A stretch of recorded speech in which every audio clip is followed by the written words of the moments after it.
Welcome back to my channel again. Wahai kalian para netizen-netizen yang paling ditakuti seluruh dunia.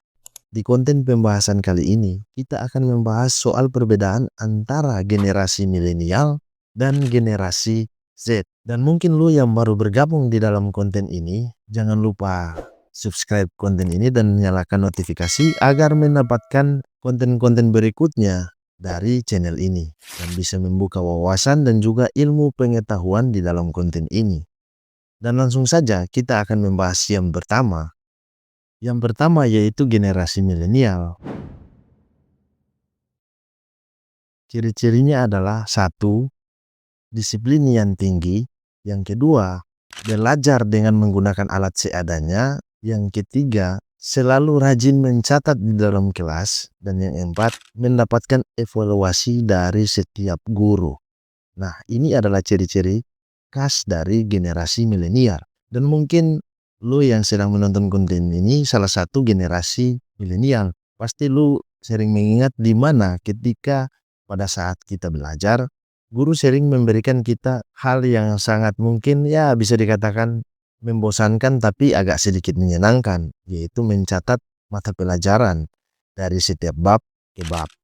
Dan juga ketika kita generasi milenial melakukan suatu kesalahan, pasti kita akan mendapatkan disiplin teguran dari setiap guru. Dan teguran tersebut mungkin jalan jongkok, menghormat bendera dari jam 8 pagi sampai pada jam 10 siang, atau mendapatkan sedikit kekerasan, mungkin mencubit bagian telinga, atau mendapatkan sedikit kekerasan di bagian wajah ataupun kaki.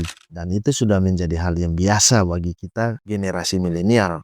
Nah, sekarang kita masuk dari pengaruh-pengaruh dari sistem belajar generasi milenial. Seperti yang tadi kita bahas ciri-ciri khas mereka. Yaitu yang pertama,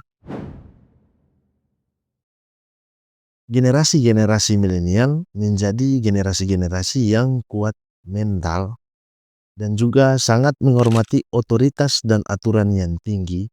Dan yang keempat, semangat belajar yang sangat tinggi. Dan yang kelima, sangat mampu untuk menguasai materi. Nah, ini dampak-dampak dari generasi milenial akibat dari sistem pelajaran yang didapatkan yang seperti gua sebutkan tadi.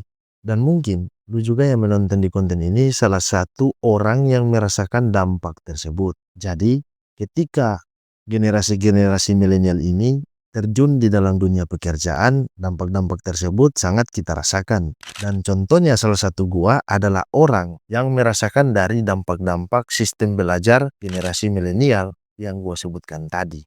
Dan sekarang kita akan masuk juga pada generasi Z. Nah, ciri-ciri khas dari generasi Z ini adalah mereka suka belajar menggunakan teknologi modern, yaitu salah satu contohnya smartphone dan laptop ataupun teknologi-teknologi yang sekarang berkembang. Yang kedua, suka belajar kolaboratif dengan teman-teman dan lingkungan sekitar. Dan yang ketiga, mereka ini sangat kreatif dan sangat inovatif. Kalau menurut gua yang sering gua jumpai dari generasi-generasi Gen Z ini. Akibat dari sistem belajar Gen Z ini, sekarang kita masuk pada dampak-dampak dari sistem belajar Gen Z tersebut. Dan yang pertama adalah generasi Z ini sulit membedakan mana dunia maya dan mana dunia nyata. Dan yang kedua, moral dari Gen Z ini menurut gua sangat rusak yang mungkin sering gua jumpai atau mungkin lu pernah lihat. Contohnya seperti video-video yang ini. Di dalam video tersebut, mungkin lu salah satu generasi milenial yang melihat kelakuan dari adik-adik lu semua yang masuk dalam kategori generasi Z tersebut, ya pasti sedikit marah akibat dari perbuatan-perbuatan mereka. Namun itulah perkembangan teknologi dan juga kemajuan dalam setiap generasi. Jadi tidak sepantasnya kita sebagai generasi milenial harus memaksakan mereka untuk mengikuti sistem dan aturan-aturan yang kita belajar pada zaman sekolah dulu. Dari dampak-dampak sistem belajar generasi Z sekarang, mungkin lu beberapa hari sempat lihat berita-berita yang viral, yaitu seorang guru menampar seorang siswi akibat terlambat ke sekolah. Dan yang sangat paling miris adalah siswa dari generasi Z tersebut melaporkan kejadian ini kepada orang tua. dan hingga menimbulkan pro dan juga kontra dari kasus tersebut.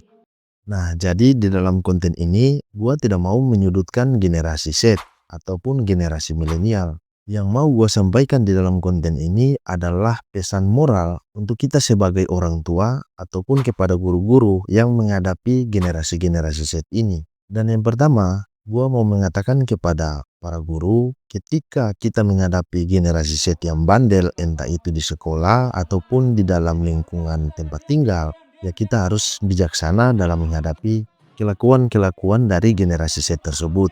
Jangan kita langsung saja melakukan tindak kekerasan atau tindak disiplin kepada generasi Z ini. Ya, karena berbeda sistem generasi. Kalau di zaman generasi milenial, di ujung rotan itu ada emas. Tetapi di generasi Z sekarang, di ujung rotan itu ada penjara. Jadi kepada para guru, ketika menghadapi mereka, harap selalu bijaksana, jangan langsung mengambil tindakan yang bisa merugikan dari pihak guru tersebut. Nah, dan juga pesan kepada orang-orang tua yang mempunyai anak generasi Z, ketika anak kita bandel di sekolah atau mendapatkan hukuman dari para guru, ya kita jangan langsung mengambil tindakan seperti contoh kasus viral kemarin. Akibatnya, guru yang akan mendidik anak kita itu menjadi takut dan mungkin terkena trauma mental. Toh coba kita melihat lagi ketika anak kita melakukan kesalahan dan melaporkan kejadian tersebut, ya pasti kita sebagai orang tua akan marah. Namun tindakan yang wajib kita ambil adalah mencari tahu sebab dan juga akibat dari atas perbuatan anak kita sehingga dihukum oleh para guru yang ada di sekolah. Karena menurut gua, setiap murid yang datang ke sekolah, kita itu sebagai orang tua hanya menitipkan kepada pihak sekolah selama 6-7 jam. Dan selebihnya, sisa dari 18 jam, yaitu berada di bawah pengawasan kita sebagai orang tua. Jangan kita terlalu berfokus pada soal kepentingan ekonomi dan juga pekerjaan kita sehari-hari. Tetapi kita juga harus memperhatikan setiap tumbuh kembang dari anak-anak kita. Akibat dari kita tidak memperhatikan dari perkembangan anak-anak kita, ya jadinya anak-anak kita suka mengadu. Karena ketika kita menerima aduan dari anak-anak kita dan tanpa kita harus mencerna aduan tersebut dan langsung menjustis bahwa guru tersebut melakukan tindak kekerasan kepada anak kita, ya maka kita menjadi orang tua yang sangat tidak bijak dalam menghadapi situasi yang dilakukan oleh anak-anak kita. Nah, jadi kita sebagai orang tua sebaiknya lebih bijak dalam menghadapi situasi untuk anak-anak kita. Dan juga untuk kepada seluruh generasi-generasi Z, ya jangan Anda itu merasa bahwa kalian itu pintar atau mengetahui bahwa kalian itu telah dilindungi oleh Undang-Undang Perlindungan Anak. Tetapi kalian harus lebih memahami setiap teguran dan juga masukan dari setiap orang tua dan juga guru-guru kepada kalian. Karena setiap teguran dan juga marah itu akan berdampak baik dalam kehidupan kalian di akhir masa karir kalian yang akan datang. Setiap orang tua dan guru ketika menegur kalian itu bukan karena mereka itu membenci atau tidak suka dengan kelakuan kalian, tetapi mereka itu menegur karena mereka sudah tahu dampak buruk dari perbuatan-perbuatan kalian. Jadi dalam konten ini semoga kalian bisa mengerti dan juga memahami dari setiap pesan-pesan moral yang di dalam video konten tersebut. Tanpa terasa juga konten pembahasan ini sudah di akhir video dan semoga apa yang gua sampaikan di dalam konten ini bisa berdampak baik dan menjadi seperti kemauan para petinggi-petinggi yang ada di negara ini, yaitu generasi emas di tahun 2050. Dan mungkin segitu saja pembahasan konten gua kali ini. See you next time. Kita Alen, kita anak timur, jago kata rada. Terima kasih yang sudah nonton. Jangan lupa like dan juga subscribe. Kalau ngoni lupa pasti jadi loyo. Jago-jago.